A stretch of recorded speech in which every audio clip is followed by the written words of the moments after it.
Fala, Jason! Então, hoje a gente está aqui para falar de um assunto que talvez muitos dos nossos ouvintes não conheçam. Talvez alguns nunca ouviram falar, né? Ou se ouviram falar foi uma coisa muito superficial, né? Mas então vamos falar um pouquinho de epigenética. Fala, Marquinhos, que bom estar aqui de novo, bem animado hoje para bater esse papo aqui contigo sobre um tema super importante. O pessoal realmente tem acompanhado aí algumas notícias na mídia relacionadas à nossa querida epigenética. Então vamos lá, vamos discutir aí, tentar ensinar um pouquinho para quem nunca escutou sobre essa ciência maravilhosa, o que ela significa, tentar tirar as dúvidas aí de algumas pessoas que já conhecem um pouquinho de epigenética e tentar despertar a curiosidade e a imaginação aí dos nossos ouvintes para o futuro, porque olha, o mundo não vai passar longe aí de ter os conhecimentos de epigenética aplicados nas mais diversas ciências, né? Seja na nossa saúde ou na nossa vida em geral. Pois é, então, Jason, uma coisa que eu sinto assim, quando a gente conversa, não que eu, né, eu não sou um especialista em genética, a gente, né, sempre brinca aqui que o cientista que é o Jason, eu sou um entusiasta da ciência, né, mas tenho um embasamento de genética pela minha formação, pelo meu trabalho, né, de professor e tal, é claro, então, e até por curiosidade, gosto de genética, né, reli já o Gene Egoísta, né, leio algumas coisas na área porque eu gosto, né, mas a ideia que eu tenho, a impressão, né, que eu tenho quando eu converso com pessoas que não têm embasamento no assunto, é assim, Jason. Características físicas e fisiológicas, genética. Características comportamentais, é ambiente, é criação, né? Quando a gente sabe, e o Jason aqui é um especialista em genética do comportamento, né? Quando a gente sabe que as duas coisas têm influência em conjunto, né? Tanto características físicas e fisiológicas, quanto características comportamentais, tem genética, tem ambiente, tem meio e tal. Então, é interessante a gente falar de epigenética, né? E o Geis vai explicar um pouquinho para a gente, né, sobre essa definição, né?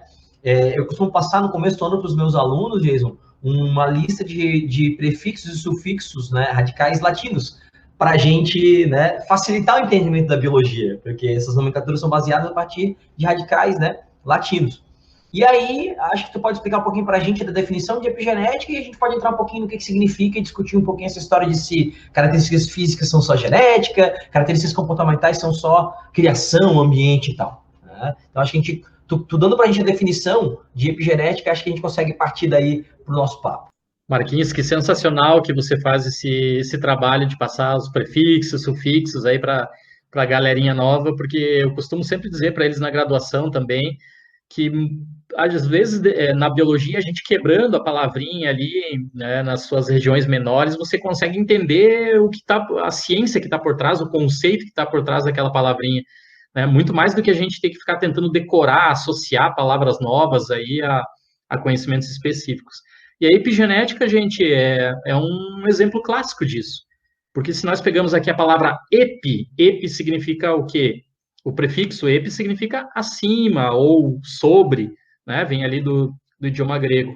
E aí a genética, nós já comentamos aqui em episódios anteriores, lá na nossa primeira temporada, a genética é a ciência aí que estuda então os genes e o meio ambiente, né? Muitos esquecem, mas existem alguns geneticistas que se dedicam ou se dedicaram aí ao longo de toda a sua vida científica a estudar também as variáveis ambientais, porque essa curiosidade que o Marquinhos colocou aqui agora é uma curiosidade de muitas pessoas, elas sempre perguntam para a gente, né? Então, repórteres, o pessoal da mídia, vem fazer entrevistas e coloca, mas a depressão é uma doença de origem genética ou tem a ver com o ambiente? Ah, mas e a esquizofrenia, e o Parkinson, e o comportamento assim, e o comportamento assado? Então, a gente respeita realmente essas perguntas, mas elas têm muito a ver com essa dualidade, que é uma coisa muito do século passado, né? A dualidade de ser genético ou de ser ambiental, né? Então, já há algumas décadas, os geneticistas têm aí estudado e têm compreendido as doenças psiquiátricas ou os fenômenos comportamentais como uma mescla de fatores genéticos e fatores ambientais, né? E para citar aqui mais especificamente, então, dentro do campo da epigenética, Marquinhos, a gente precisa falar com certeza aqui do biólogo, o Conrad Waddington, que viveu aí de 1905 até 1975, e ele era um cara fascinado nessa pergunta científica, de tentar entender como que o gene e o ambiente interagiam para dar origem aos fenótipos, para dar origem àquilo que a gente observa, nossas características, enfim. Né? E ele publicou lá na década de 40 do século passado, faz tempo, hein? A gente já vai para 80 anos dessa publicação. Ele publicou, então, lá na década de 40, alguns artigos que basicamente aí tentavam responder essas perguntas, e eu acho fascinante, Marquinhos, porque o cara, ele basicamente aí estava fundando quase uma ciência nova, né, a epigenética, sem nem conhecer a estrutura da molécula de DNA. Então, a gente estava lá num momento histórico, né, 1940, não tinha tido ainda os experimentos lá da Rosalind Franklin, no Watson e Crick não tinham publicado ainda os resultados, aquela coisa toda que a gente já contou aqui em outros episódios, e o cara lá já estava interessado em tentar relacionar o material genético, as moléculas da hereditariedade com o ambiente e tentar entender como o fenótipo surgia. Então, o Waddington cria aí basicamente uma ciência nova, em português a gente chama de paisagem epigenética, um conceito que alguns anos mais tarde ele postulou, e podemos bater um papo aí mais especificamente, né, a respeito dessa história toda. Mas a pergunta do Marquinhos foi muito no sentido de dar definição. Então, gente, definição de epigenética, epi acima, genética genes, ou seja, a epigenética é uma ciência aí que se ocupa com mudanças na forma de expressão dos genes, tá? A gente não tem na epigenética a mutação, essa é uma confusão muito clássica. O DNA não muda, só se muda a maneira que ele expressa, que ele fala, entre aspas, tá? A gente pode falar mais disso, que eu sei que o Marquinhos está com umas dúvidas aqui, querendo fazer uns comentários. Então, Jason, eu tenho alguns comentários e algumas dúvidas, né, algumas perguntas para te fazer, mas antes disso eu queria que a gente fizesse um breve histórico, assim, da epigenética, né, e aí tudo, né, ninguém melhor do que você aqui, entre nós dois, né, para fazer esse histórico. Eu lembro muito, Jason, né, que você comentou aí como é que é o nome dele mesmo, que eu já esqueci? O Conrad Waddington. Isso. Cara, eu lembro, Jason, nas aulas de genética do comportamento, nas aulas de desenvolvimento animal, eu lembro nas aulas de desenvolvimento animal, do professor Gonzalo, teu parceiro aí de UFSC atualmente, e para mim foi uma referência como professor. Eu lembro, cara, de ele falar de fatores epigenéticos relacionando a Humberto Maturana, aquele grande biólogo chileno e tal que trabalhou, né, que acho que teve um papel bem importante na questão, né, da epigenética. Eu acho que ele foi um dos caras importantes, né, construindo esse histórico aí. O que tu pode falar para a gente dessa história da epigenética e quando esse ramo da biologia começou a ganhar força e tal? Então, sensacional. Olha, saindo um pouquinho antes de responder a pergunta aqui mais direta do Marquinhos, mas não saindo tanto assim também do assunto, pessoal, leiam Maturana. Maturana é um cara sensacional, realmente, no campo da epigenética e do desenvolvimento embrionário, da biologia do desenvolvimento. Inclusive, ele tem uma teoria da evolução alternativa em relação àquela principal, que é a teoria do Darwin, né? Todo mundo conhece a teoria do Darwin de seleção natural das espécies, e o Maturana ele vai por um lado aí da deriva, do acaso, da aleatoriedade no desenvolvimento de algumas espécies, na evolução de algumas espécies, né? Então, sensacional. Feito esse parênteses para falar do Maturana, então, Marquinhos, realmente a história da epigenética, ela vai iniciar aí com o Conrad Waddington, né, no século passado, na década de 40. Alguns pesquisadores dizem para a gente que isso é um pouco de preciosismo, porque realmente, se nós não conhecíamos ainda adequadamente o material genético, a gente não pode atribuir especificamente essa nova ciência ao Conrad, mas, enfim, eu gosto de dar esse crédito para ele. Eu sei que vários outros pesquisadores também gostam. E a partir dali, então, a gente tem ali da década de 50 do século passado, a gente tem um boom, uma explosão da compreensão do DNA e, consequentemente, dos genes. E aí, gente, até essa metade do século XX, a biologia do desenvolvimento e a genética eram dois domínios de pesquisa completamente separados e com pouco contato entre si, né? Mas o Waddington, e por isso é um dos motivos que eu gosto de dar esse crédito para ele, ele faz essa união aí da biologia do desenvolvimento e da genética. Então, os geneticistas passam a se preocupar com o desenvolvimento, com os genes que atuam no desenvolvimento de um organismo, e os biólogos do desenvolvimento passam a se ocupar e a se preocupar também com os genes ou com as probabilidades, né, com os cálculos de passagem de alelos de uma geração para outra. Então, é um cara que tem uma contribuição, aproxima esses dois campos sensacionais da biologia e ele, de certa maneira, ele aumenta a complexidade da explicação que nós temos acerca da determinação genética, né? Não gosto de usar muito esse termo, determinação genética, porque o pessoal que escuta pensa, então minha vida está determinada nos meus genes, né? Não é bem isso que eu estou querendo dizer aqui, mas, enfim, isso também é um outro detalhe que a gente pode conversar mais para frente. E depois, Marquinhos, aí tem uma chuva de teóricos, a gente teria que fazer um episódio só específico aqui sobre a história da epigenética, né? Vão aparecer vários pesquisadores interessantes, o Maturana é um deles, que vão propondo coisas super interessantes aí a respeito dessa ciência sensacional que é a epigenética, né? A gente tem, eu vou citar aqui o Goldberg, que é um cara já publicando no atual século, que revisita muito esse modelo clássico aí da paisagem epigenética proposto pelo Waddington. Ele faz ali algumas ilustrações, uns aprimoramentos nessa teoria.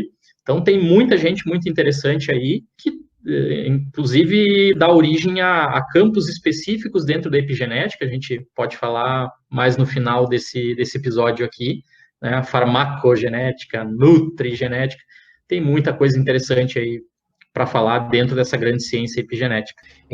A farmacogenética, até a gente está devendo aí um episódio com o Gui, né? Para falar de farmacogenética e tal. Tem que convidar nosso querido Guilherme Guilherme Fadani, para fazer um episódio sobre isso. Um abraço aí para o Gui. De novo, comentando dessa realidade minha mais de ensino médio, cursinho pré-vestibular e tal, né? E a tua mais de graduação. Tem uma coisa que para ti é tranquilo. Tu vai falar em sala de aula na graduação, os alunos em teoria vão entender e tu fala isso com muita frequência nas tuas aulas lá de genética. Mas que para mim foi um desafio não entender porque isso a gente entende na graduação, mas desenvolver uma estratégia didática para passar isso em sala de aula, que é para falar de metilação de DNA, o papel da metilação. Porque às vezes é difícil de você lá num aluno de ensino médio ensinar, explicar para ele que tem pedaços de DNA que não vão definir nada, mas que eles são importantes, porque eles são marcadores que vão indicar onde começa e termina a leitura do gene lá e tal, né? Então, tudo isso é um desafio para a gente ensinar para um adolescente de 14, 15 anos, que às vezes não, né, ninguém está questionando aqui a inteligência, gente, não é essa situação, é o momento da vida, né? Eu acho que às vezes é um pouco cedo para aprender esse tipo de coisa, mas tudo bem, faz parte do programa e tal. Mas claro que a metilação não é uma coisa que eu me preocupe muito em falar em turmas de primeiro ano de ensino médio, por exemplo, né? Eu falo quando dá para falar, né? Agora, quando eu chego numa turma de pré-vestibular, como em alguns cursos que eu trabalho que tem um foco, por exemplo, em medicina e tudo mais, alguns vestibulares podem cobrar isso. E aí eu falo, né, de forma superficial, de metilação. E a metilação é um dos mecanismos, né, que contribui para a epigenética, né, Jesus, para a expressão diferencial de um único gene, né? E agora eu lembrei do nosso episódio com a Kathleen aqui, né, de falar de expressão diferencial de um gene, né? Mas, então, a metilação é um mecanismo que eu conheço, né? E que entendo a função dele na expressão gênica. Agora, tu comentou aqui comigo antes de a gente começar a gravar de um mecanismo que eu desconhecia. E aí eu não sei se eu desconhecia porque eu não lembro da graduação ou se a gente não viu realmente, né? Que é a modificação da cauda das estonas. Para os meus alunos de ensino médio aqui, galera, para a galera que é do ensino médio, uma estona, vocês sabem que é uma proteína onde o DNA se enrola para formar a cromatina dos cromossomos. O DNA não pode ficar sozinho porque ele não é tão estável quimicamente, ele é mais estável que o RNA, mas não é tão estável assim para ficar sozinho, senão ele podia se perder aquela molécula. Então, ele se enrolar em estonas dá uma maior estabilidade, né, a molécula de DNA. Então, as estonas são aquelas proteínas onde o DNA se enrola lá no núcleo para formar os cromossomos, a cromatina e tal, né? Então, eu queria, Geis, que tu explicasse um pouquinho para a gente sobre essa questão da metilação e da modificação da cauda das estonas e o papel delas, né, a influência ali na questão epigenética. Sensacional, Marquinhos, já falo, mas de novo vou fazer um comentário aqui. Marquinhos toca em pontos muito legais, eu acho sensacional ele ficar contando essas histórias do pessoal do ensino médio, fico me vendo lá, dando aula ou mesmo sendo estudante. Então, gente, a realidade do pessoal do ensino médio pode ser a realidade de vários de vocês que nos ouvem. O pessoal costuma achar que todo o DNA que a gente tem dentro do núcleo das nossas células, ele é um DNA que produz alguma determinada proteína, ou seja, que a gente tá lotado de genes no nosso DNA. Na verdade, nós já comentamos aqui no episódio anterior, lá na primeira temporada, quando a gente fala do DNA e dos genes, que essas regiões gênicas são aí cerca de 3% do nosso DNA. E aí o pessoal escuta isso e fala, tá, então 97% do DNA não serve para nada, não são genes. Tem gente que fala de carga genética, DNA lixo. Pessoal, não, 3% são genes, são regiões importantes ali para produzir as nossas proteínas que nos permitem estar vivos. Os outros 97% têm outras funções, né? Então, algumas dessas regiões, dentro dos 97%, elas são regiões reguladoras dos genes, tá? Nessas regiões reguladoras, acontece exatamente isso que o Marquinhos acabou de comentar agora. Essas regiões reguladoras, elas podem receber um grupamento metil, especificamente onde a gente tem muitas citosinas e guaninas, né? O pessoal se refere às ilhas de C e G, né? As ilhas de citosina e guanina. Então, tem um monte lá de citosina e guanina repetitiva em uma determinada região reguladora. E essa região, a citosina, ela pode receber um grupamento metil. E essa metilação do DNA, vejam, é um mecanismo de epigenética porque não muda a sequência do DNA. Só o DNA recebe um grupamento metil, ou seja, é algo acima do DNA. É um mecanismo epigenético. A metilação, Marquinhos, do DNA normalmente silencia um determinado gene. Tá? Eu evito que aquele gene vá ser expresso, que dali vá sair uma determinada proteína. E aí o segundo mecanismo principal, gente, de epigenética, são justamente, então, as modificações das caudas das estonas. Então, como o Marquinhos bem falou, e como a gente já comentou também lá no nosso episódio de cromatina, de cromossomos, o DNA, nós como espécie, né, seres humanos, nós temos muito DNA, ele precisa estar organizado de uma maneira ali para ser, né, para não quebrar, porque ele não é muito estável quimicamente, como o Marquinhos falou, e para caber dentro do núcleo, porque o núcleo das nossas células é muito pequeno, visto a enorme quantidade de DNA que a gente tem. Então, nosso DNAzinho está sempre enrolado nas estonas dentro dos nossos núcleos. E essas estonas, gente, elas são proteínas. Proteínas, vocês já devem imaginar, proteínas são feitas de aminoácidos, né? O pessoal que toma suplemento alimentar aí, o whey protein e outros todos, já deve ter olhado ali no rótulo atrás do produto e deve ver lá o aminograma, todos os aminoácidos que constituem ali o suplemento. Por que tu toma um suplemento? Para fornecer mais aminoácidos para as tuas células, para elas construírem mais proteínas para você ficar aí mais bonito, mais fortinho, não ter tantos problemas com doença, enfim, né? Vários objetivos que as pessoas tomam suplementos. Bom, então, gente, esses aminoácidos também são utilizados para construir proteínas estonas, que servem para guardar o DNAzinho teu adequadamente. E se elas guardam o teu DNAzinho adequadamente, a tua probabilidade de sofrer quebras na molécula de DNA, ou seja, mutações celulares, é menor. Só que essas estonas, então, elas têm uma porção carboxi e uma porção N-terminal. O pessoal aí que gosta bastante de bioquímica já provavelmente ouviu falar, né, que o mundo lá na bioquímica é orientado em porção carboxi e porção N-terminal. Tá, eu não vou entrar nos detalhes porque não é o objetivo principal desse nosso episódio aqui, tá? Mas imagine aí a porção N-terminal como se fosse um rabicho, como se fosse uma cauda. O pessoal, sempre que a gente fala isso, o pessoal pensa, eu penso no macaquinho e estou pensando na cauda dele. Tudo bem. Então, imaginei que o corpo do macaquinho é o core, é o corpo da estona, e ela tem uma caudinha ali também, que é também composta de aminoácidos. Pois bem, Quando o DNA se enrola ao redor dessas estonas, essas caudinhas ficam para fora, ficam ali, expostas no nosso núcleo. E elas podem, pessoal, esse que é o maravilhoso mundo da epigenética, esses aminoácidos das caudas das estonas podem receber algumas ligações químicas. Então, vamos lá, pode receber um grupamento fosfato, pode receber metilação também, pode ocorrer ali, pode acontecer acetilação, ubiquitinização, várias reações químicas podem ocorrer especificamente nos aminoácidos das caudas das estonas. E aí os pesquisadores estão tentando entender o que cada uma dessas reações químicas, em cada um dos aminoácidos de cada uma das nossas estonas, fazem com o nosso DNA. Às vezes elas aumentam a expressão de um gene, às vezes diminuem a expressão desse gene. É um mundo bem louco esse, Marquinhos. Não, é bem louco, até dando uma pesquisadinha hoje, né, antes de a gente começar a gravar aqui, porque eu sempre li que a metilação, ela inibe a expressão gênica, né? Ela é um fator epigenético porque ela inibe a expressão gênica, né? Vai bloquear marcadores lá para, né, não começar a expressão daquele gene. Mas agora já tem, eu não sei se tu chegou a ver isso já, Jason, que tem já artigos falando de algumas metilações que fazem o oposto, que vão ativar, né, a expressão, vão induzir a expressão daquele gene pela metilação. Aí eu falo, cara, cada vez fica mais difícil.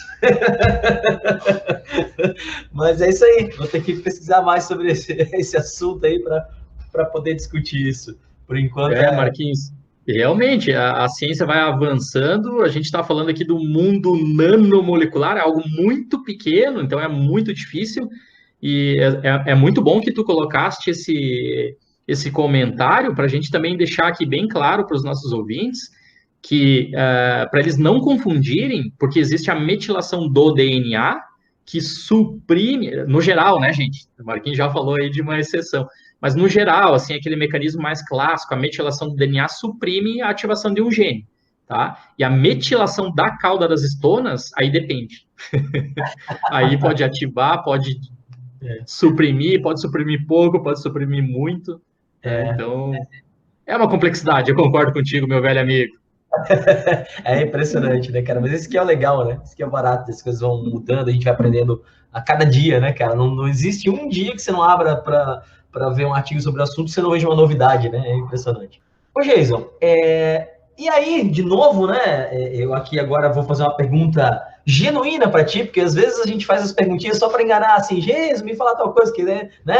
Mas agora é uma pergunta genuína, cara. Eu não sei a diferença, né, entre epigenoma ou destino genético e tal, esses termos realmente para mim não são familiares, tá? Então explica para a gente, porque para entender a epigenética de forma mais profunda, a gente tem que saber o que é epigenoma, pela nomenclatura eu faço ideia do que seja, e o que é o destino genético. Sensacional. Eu não quis me adiantar na pergunta anterior ali, já de falar a palavra epigenoma, né, porque eu já imaginei que a gente ia bater um papo mais para frente e agora chegou o momento, então. Então, vamos lá, pessoal. Essa complicação toda, né, que ficou, acho que bem claro aí na pergunta anterior, que o Marquinhos fez, de o pessoal estar tentando entender quais são as reações químicas que ocorrem em cada um dos aminoácidos, de cada uma das caudas, das estonas, de cada um dos nossos genes, esse mapeamento que está sendo feito agora, né? Então, vamos lá, se eu metilar o aminoácido da posição número 1 aqui da estona H3, suprime o gene.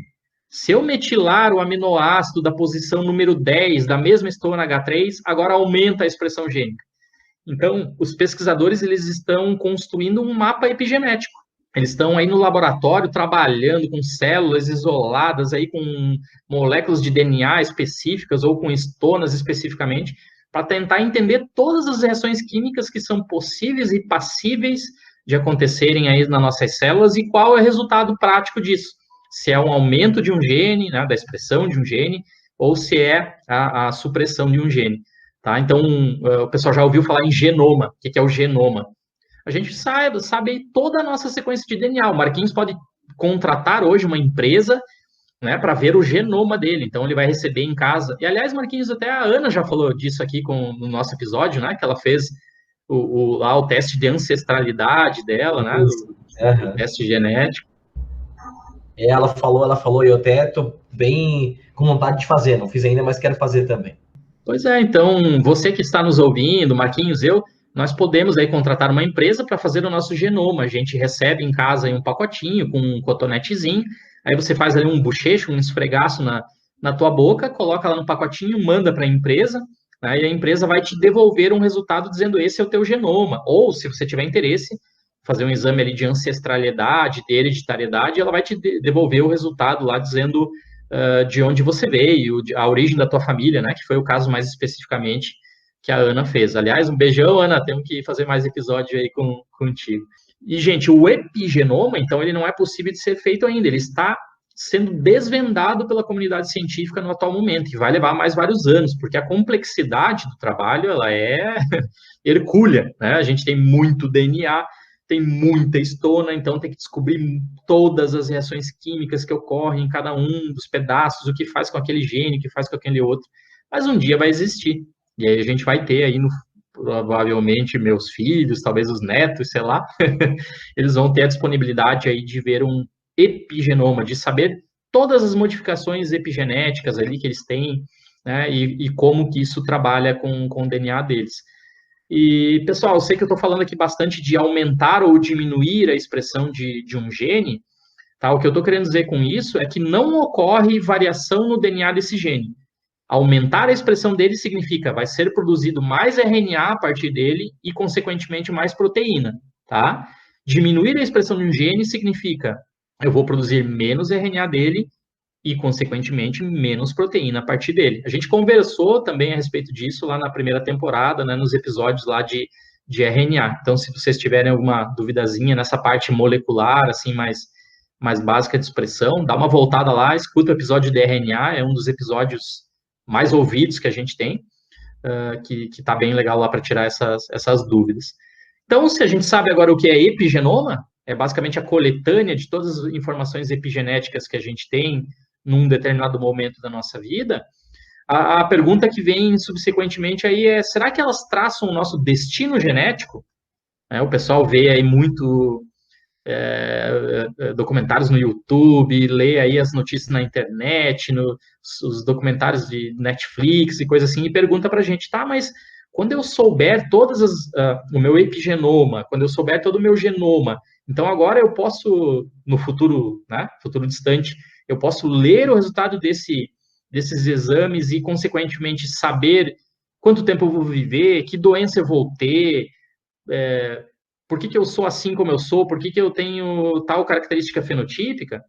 E eu gosto sempre de falar para as pessoas, gente, cuidado com as informações de onde elas vêm.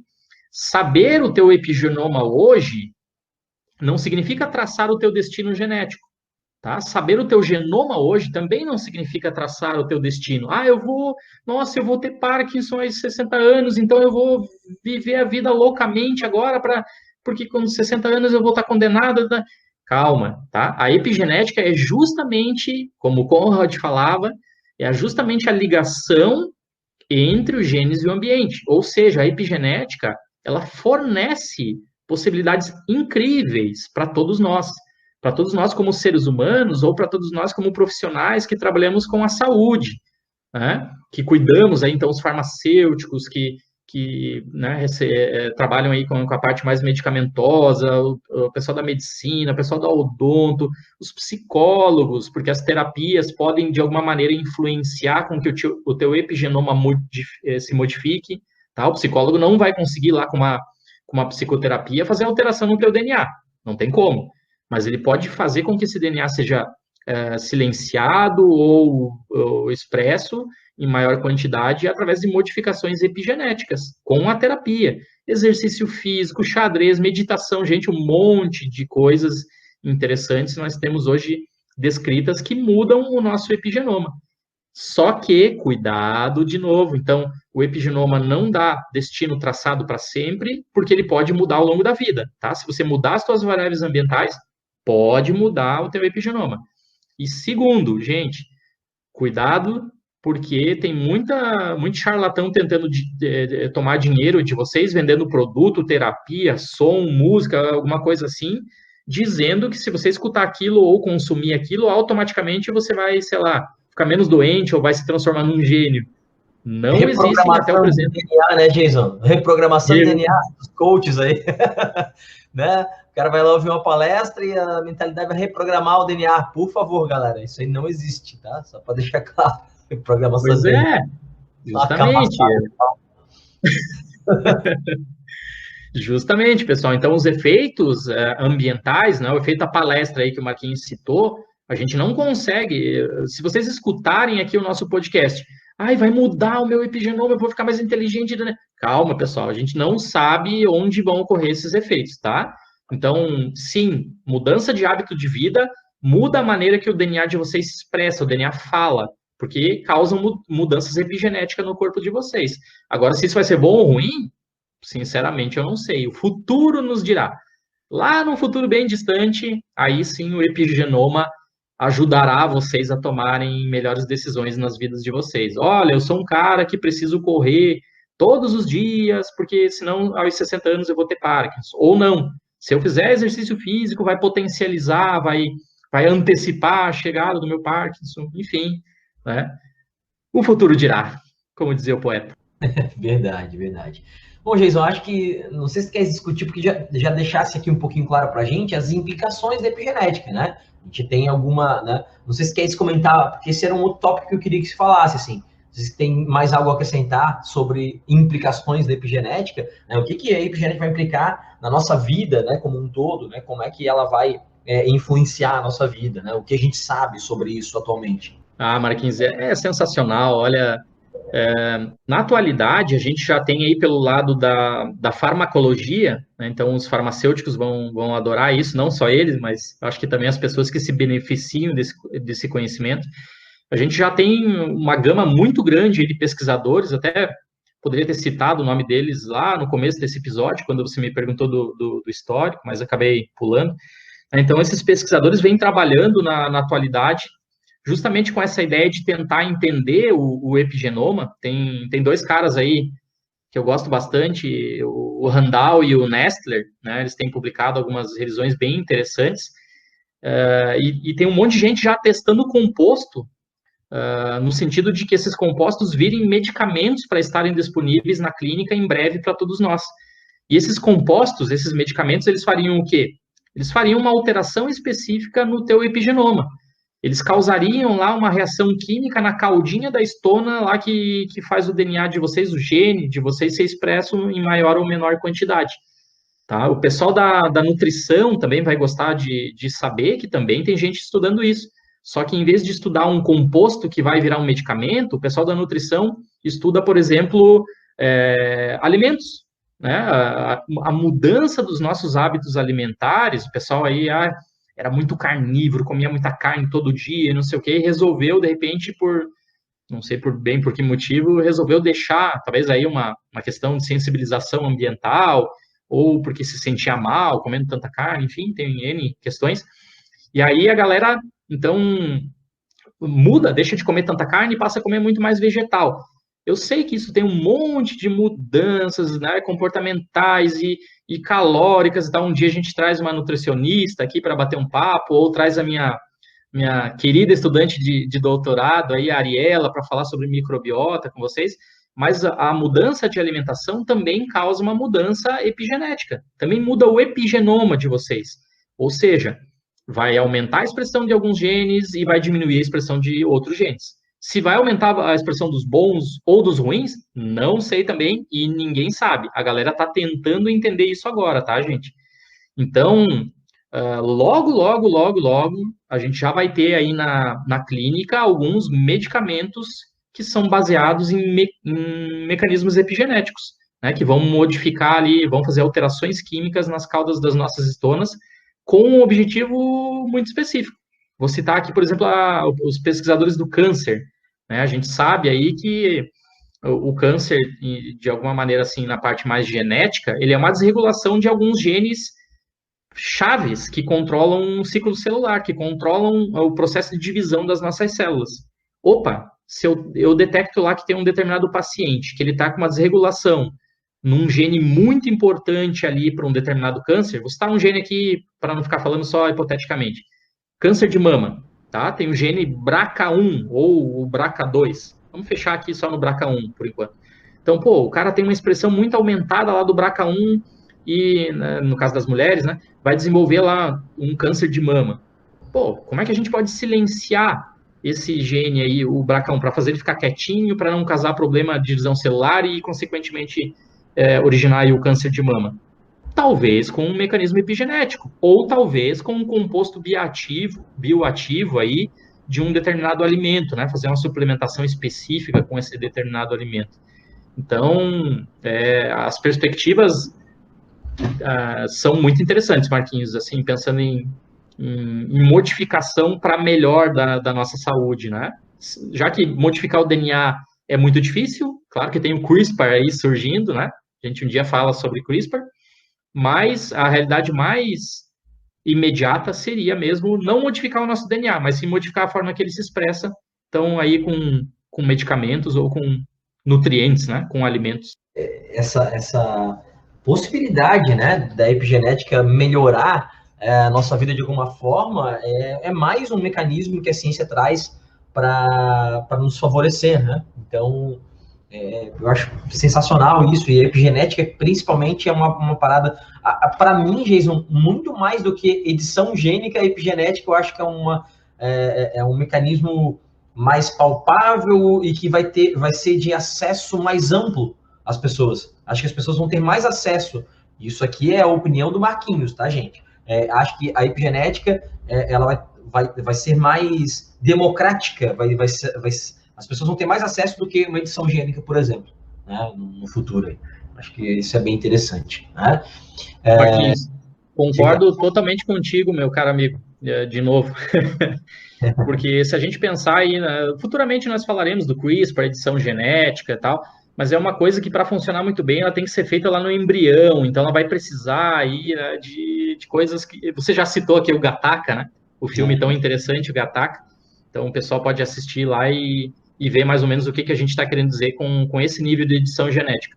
Agora, epigenética, então mudar a maneira aí que o teu corpo responde ou que o teu corpo produz as proteínas é com certeza bem mais democrático, não só porque o medicamento, aí, o composto bioativo, ele é mais barato, um determinado tipo de exercício físico, um determinado tipo de meditação, xadrez, enfim, tem um monte de coisa, até videogame, o pessoal que gosta bastante de jogar videogame, tem se mostrado coisas bem interessantes com situações altamente democráticas, né? Com coisas que todo mundo pode mudar de hábito ao longo da sua vida e, consequentemente, aquele genezinho ruim, que é a herança da família, ele pode ficar silenciado com a mudança de hábito. Então, vai ser democrático, concordo sim.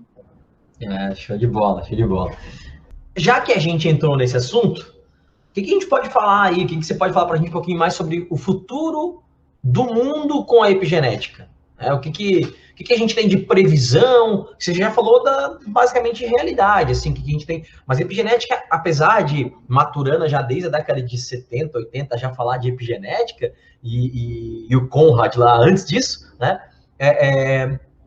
Ainda há uma ciência, um ramo da ciência que tá no embrião ainda, né? Tá se desenvolvendo, né? Até porque tem talvez pouca gente trabalhando em cima, né, dessa área e cada vez está aumentando. Mas o que a gente pode fazer? O que a gente tem de previsão? O que a gente vislumbra para o futuro aí do mundo com a epigenética? Acho que além de todas essas coisas, eu espero que a gente já tenha conseguido convencer um pouco nossos ouvintes da importância da epigenética, então com a farmacogenética, com a nutrigenética, ou a farmacogenômica, a nutrigenômica, no futuro, concordo com o Marquinhos, a gente faz uns episódios sobre isso, né? Traz o guia aqui. Ô, Jason, só antes de continuar aí, você falou do teste genético e tal, né? Tem um laboratório aqui no Brasil, acho que ele é o único do Brasil que faz isso, não tem nenhum problema, não tem problema de citar também, não temos nenhum patrocinador, é o Genera, né? E os caras fazem um trabalho bem legal, e aí você tem pacotes que você pode comprar, né? Para fazer o teu mapeamento da tua ancestralidade e tal, e tu tem um mapeamento que eles conseguem fazer, e aí genética, tá, gente? Não epigenética ainda, mas só para pegar o gancho aqui, que você falou da farmacogenética, Então, eles conseguem ver a tua propensão à alergia a certas medicações, né? Pelo teu perfil genético, eles pegam alguns marcadores genéticos, vão ver se tal medicação tem tendência a fazer mais efeito em você, tal medicação faz menos efeito. Cara, isso é sensacional, né? Tu pensar nessa possibilidade, né, é sensacional. Então, desculpa, só me empolguei e lembrei disso aqui. Não, é ótima a tua colocação, porque acho que deixa ainda mais claro para os ouvintes justamente o que vai ser o futuro do mundo. Então, a realidade, como a gente já falou aqui antes, é isso que o Marquinho colocou agora. Você já tem empresas que mapeiam aí o teu genoma e conseguem te dar uma probabilidade de um medicamento funcionar mais ou menos, né? De você aderir a um tratamento e tal. A epigenética é a evolução disso, gente. Né, eu vou ter o epigenoma ali, no futuro distante, eu vou ter o meu exame, e aí a gente vai dar um passo a mais ainda no sentido de conseguir, talvez, curar algumas das doenças que a gente não tem conseguido até o presente momento, né? O câncer aí, os câncer, né? Também temos que fazer um episódio especificamente sobre câncer um dia, tem vários tipos diferentes de câncer, origens diferentes. Então, eles são um dos que podem ser beneficiados aí no futuro com as empresas que mapeiem o nosso epigenoma, né? Mas, primeiro, para as empresas poderem mapear, a gente tem que descobrir. E como o Marquinhos falou, não são tantas pessoas assim, se a gente considerar toda a pesquisa mundial que é realizada, uma pequena porcentagem de pesquisadores trabalham ainda né, desvendando aí o nosso epigenoma. Mas, Marquinhos, é sensacional, realmente, porque essa perspectiva de fármacos, de exercício, de nutrientes, mudando a forma como nós somos, gente, vejam o nível que a zoeira, como a gente brinca aí na gíria, ela já está dentro da academia. Vou citar aqui para vocês eu tenho uma origem aí dentro da neurogenética, então trabalhei já com memória, inclusive o meu pós-doutorado foi feito num laboratório dedicado à memória. Então a gente tem os experimentos de um biólogo chamado Larry Fage, que na época ele era de uma universidade de Boston. Eu não sei se exatamente quando a gente está gravando aqui ele ainda está na Universidade de Boston, porque esses caras às vezes acabam dando uma girada aí pelo mundo, né? Então o Larry ele publicou um artigo sensacional. Ele pegava camundongos de laboratório que tinham ali um defeito de memória, né? Um problema de memória de aprendizado, e isso era causado por uma alteração genética nesses animais. Então, é como se a gente tivesse ali o animal com um gene defeituoso, para fazer com que ele tivesse uma dificuldade enorme de aprender, né? E aí, o que o Larry fez? Ele submeteu esses animais a um ambiente enriquecido, desde ali de que eles eram recém-nascidos, né? Que eles estavam lá com a mãezinha deles ainda. Esse ambiente enriquecido tinha lá rodinhas para eles correr, e brinquedinhos, túnelzinho para ele passar dentro, objetos para eles manipular. É um playground ali para os camundonguins. E aí, o que aconteceu? Quando esses animais cresceram, ficaram mais velhos, eles tinham uma recuperação sensacional, eles se beneficiaram das boas condições de vida que eles tinham durante a infância. E ele foi mais além ainda. Ele viu que esses animais que se beneficiaram dessas boas condições aí de crescimento durante a infância, eles conseguiram passar uma boa capacidade de memória para os filhos deles. Olha que sensacional, gente. O que nós fazemos na nossa vida, o pessoal sempre culpava assim, mas nossa, meu pai, minha mãe tem depressão, então eu fui no psiquiatra, ele falou que a depressão é uma doença, que aí tem cerca de 60% a ver com a genética, então, nossa, eu vou ser depressivo e tal, e o cara já ficava depressivo. A epigenética, ela está nos mostrando que pro futuro, não só você pode alterar a sua vida, alterar o seu hábito de vida e, consequentemente, se tornar uma pessoa melhor, e talvez nunca apresentar depressão, como você poderá passar essa programação epigenética para os seus filhos, ou seja, vai pular uma geração, né? Se o seu epigenoma for modificado nas suas células sexuais, nas células que vão dar origem ao ócito nas mulheres ou no espermatozoide nos homens, isso vai passar para os seus filhos. E aí, mesmo ele herdando um alelo, aí, um gene ruim, lá do avô dele, que era o teu pai, ou de ti, que condicionariam ele a ser depressivo, ele pode nunca desenvolver depressão na vida. Né? Então, o Feig mostrou isso com o camundongo. Os camundongos lá tinham o pai e a mãe com genes alterados para não aprender direito, mas o fato de eles crescerem num ambiente enriquecido melhorou eles já recuperaram um pouco do déficit ali do aprendizado, e eles passaram essa recuperação para os filhos deles. Então, gente, olha, comecemos aí a respeitar muito mais o que a gente faz especificamente na nossa vida quando a gente está pensando em ter filhos, né? Os hábitos que você está tendo aí naquele momento específico, principalmente agora focando um pouco em homens, né? Porque os homens, eu acho que aqui todo mundo sabe, os homens têm uma produção constante aí de espermatozoide. Então, aqueles espermatozoides vão ser ali produzidos naquele momento, muito baseados naquela constituição de epigenoma que você tem naquele momento da tua vida. Então, você pode aí, mesmo que não geneticamente, você deixe algo interessante para o seu filho, mas você pode epigeneticamente dar uma corrigida, deixar um destino melhor para ele. E daí, claro, né? Vai depender. Ele vai ter que cuidar dele mesmo ao longo da vida dele. Não adianta a gente passar coisas boas aí, passar probabilidades de bom aprendizado, probabilidades de que ele não seja depressivo. A gente passa tudo legal no epigenoma para o nosso filho, mas daí o cara ele tem hábitos de vida péssimos e não se cuida direito, e aí realmente vai tudo por água abaixo. Então, Marquinhos, essa perspectiva futura, o pessoal gosta de brincar, e agora acho que tu vai adorar isso, o pessoal gosta de brincar que Lamarck, nosso querido Lamarck, da teoria da evolução, ele está, não sei onde está, ele está comemorando feliz da vida, porque ele está realmente sendo revisitado, né? Darwin falava muito lá da história da seleção natural, e Lamarck, então, dizia que algumas modificações, algumas alterações que a gente faz ao longo do período da nossa vida, elas poderiam passar para gerações posteriores, né? De certa maneira, alguns tentam aí ressuscitar as teorias de Lamarck, falar do neolamarquismo, porque a epigenética vem mostrando justamente isso. Ah, mas é certeza que se eu modificar meus hábitos de vida, agora se eu passar a comer melhor, a me exercitar, a ler, a estudar, mas é certeza que meu filho vai nascer mais inteligente? Não, pessoal. Não tem essa relação direta ainda também, tá?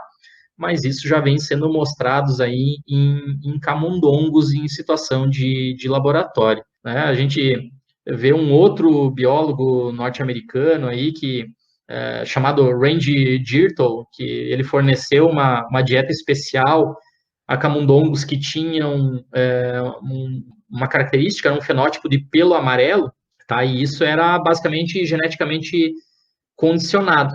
E aí, quando ele forneceu essa dieta diferenciada para esses camundonguinhos aí, e foi avaliar os filhos dele, né, embora os filhos tivessem herdado o gene para ter pelos amarelos, essa mudança de dieta causou uma metilação no gene e silenciou ele. Então, os filhos nasceram com o pelo da cor normal, né, não amarelo. É sensacional. A gente poderia ficar falando muito aqui, realmente, com as variáveis epigenéticas que têm sido descobertas e os efeitos que elas têm causado. E o futuro, então, realmente é muito, muito, muito promissor nessa área de pesquisa, meu querido amigo. Pô, Jason, sensacional essa tua fala. Eu achei legal quando você comentou de Lamarck, porque a gente que... Eu costumo dizer uma coisa para meus alunos, né? Que existe a biologia do ensino médio e existe a biologia de verdade, porque a gente dá uma simplificada, né, muito grande, né? Na biologia. E quando você... no ensino médio, né? E quando você está falando lá para os alunos de evolução e falar de Lamarck, você meio que pinta o Lamarck como um idiota, né, cara? Porque as premissas base da teoria lamarckista estavam erradas. Mas tem muita coisa de Lamarck que era muito legal, né? Haja visto que a gente aprendeu com o professor Caio, né, na graduação, que era um fã, né, de Lamarck. O que a gente sabe, né, que inclusive algumas coisas da teoria lamarckista foram usadas por Darwin, né? Então, muito se aproveitou ali. Então, Lamarck, ele foi o criador do termo biologia, né? Muita gente não sabe disso, o termo biologia foi criado por Lamarck, né? Era um sensacional zoologista, que conhecia muito de animais, né? E o cara era um gênio, na verdade, né? Porém, né, pelo que ele tinha de recurso na época, a ideia de evolução dele não estava totalmente correta, né? Mas Aí, com a história da epigenética, a gente tem um pouquinho, né, do ambiente influenciando e tal, aí entra esse neolamarquismo, né, que você comentou, a gente não fala disso em sala de aula, em ensino médio, mas é uma parada muito interessante, né? E olha que sensacional a gente falando, você falando que você pode passar adiante hábitos também, né? Ou melhor, hábitos podem alterar o material genético, não o material genético em si, mas a expressão do gene. Né? Então, parece um assunto que é muito legal de estudar e acho que tem um futuro brilhante pela frente aí, esse ramo da ciência, né, Geis? Então, agradeço muito, muito a tua aula aqui, né? Que eu fui fazendo perguntas e fui aprendendo contigo. E acho que em algum outro momento a gente vai acabar falando de epigenética novamente, vamos trazer aí algum especialista, né? Talvez até o Luiz Eduardo, né, que fez episódio sobre evolução, seja um cara que queira falar de epigenética também, ele conhece bastante do assunto. Mas a gente, né, para esse primeiro contato com o assunto aqui, para os nossos ouvintes, acho que foi um episódio bem legal. Tô bem feliz com o resultado. Tá, Geison? Então, obrigado galera que ouviu a gente. Um abraço aí a todos. Galerinha, foi um prazer sempre estar conversando aqui com vocês, Marquinhos. Certamente, espero que aqueles que não tinham ouvido falar sobre epigenética agora conheçam um pouquinho sobre essas possibilidades infinitas que a gente tem de melhoria da nossa vida e do nosso meio ambiente aí para o futuro. Se tiverem dúvidas, deixem aí nossos canais de comunicação, que a gente, na medida do possível, responde vocês lá e talvez até comente aqui nos próximos episódios, né, a respeito das dúvidas. Aos pouquinhos a gente vai alimentando o nosso canal no YouTube, então nós chegaremos lá a ter alguns videozinhos. O pessoal às vezes fala, mas é tão difícil de entender, realizar só escutando vocês, realizar mentalmente, assim, esse modelo. Mas o podcast é uma ferramenta de introdução, né? Depois a gente tem os videozinhos no YouTube lá com umas figurinhas, e aí facilita a consolidar o aprendizado de vocês todos. Para terminar, Marquinhos, vou deixar então aqui uma frase do nosso querido célebre James Watson, prêmio Nobel, então, em 1953, aí por ter junto com o Crick, com Wilkins e com a Rosalind Franklin proposto e descoberto a estrutura molecular dos ácidos nucleicos, da molécula de DNA. Ele, em 2013, deu uma entrevista, a gente estava ali vivendo o início da era pós-genômica, então o genoma da espécie humana tinha sido completamente mapeado, e o Watson deu uma entrevista falando que ele achava, o pessoal estava dizendo, agora com o genoma a gente vai curar todas as doenças, vamos viver eternamente e tal, e o Watson falou, o maior problema eu acho que é a cromatina, você pode herdar alguma coisa além da sua sequência de DNA, e este é o verdadeiro ponto excitante da genética agora. Sem querer, o Watson estava ali reforçando realmente a epigenética. Então, realmente, gente, nós herdamos uma molécula de DNA dos nossos pais, mas, como eu gosto de dizer para os meus queridos estudantes na graduação, o que nós vamos fazer com essas moléculas que nós herdamos é responsabilidade nossa. Nosso estilo de vida, as variáveis ambientais que a gente é submetido, alteram a expressão dos nossos genes e nos melhoram ou infelizmente, nos pioram. Então, gente, um grande abraço para vocês todos e até o próximo episódio.